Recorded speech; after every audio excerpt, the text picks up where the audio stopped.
La politique France-Africa, c'est du blague et tuer.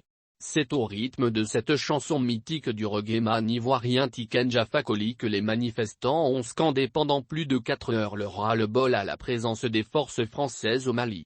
Des forces du mal a dénoncé Ali Bokoum, un des intervenants au pupitre. Dire non au diktat des organisations de la communauté internationale et à la mauvaise gestion de la crise malienne par des pseudo-amis et partenaires du Mali.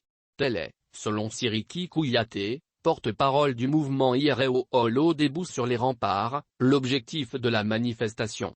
Dans leur déclaration, les manifestants demandent aux autorités de créer un cadre de dialogue entre Maliens pour décider de la durée de la transition et trouver des solutions à la crise.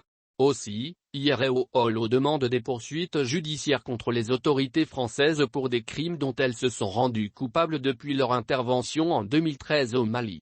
Au fil de la manifestation, beaucoup de personnalités ont pris la parole.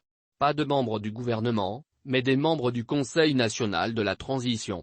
Si toutes les personnalités se sont exprimées sans heurts, ce ne sera pas le cas pour Clément Dembélé. Il faut rappeler que l'activiste et leader d'un mouvement de lutte contre la corruption a brillé ces derniers jours par ses appels à la démission du Premier ministre Tchogel Kokala Maïga. Venu au pupitre pour livrer son message, Clément Dembélé a été littéralement chassé par les cris d'une foule surexcitée. Des jets d'eau ont contraint Clément à quitter la scène. Il aura tout de même l'occasion de s'exprimer lorsqu'Adama Ben Diarra, principal organisateur de la manifestation, calmera la foule.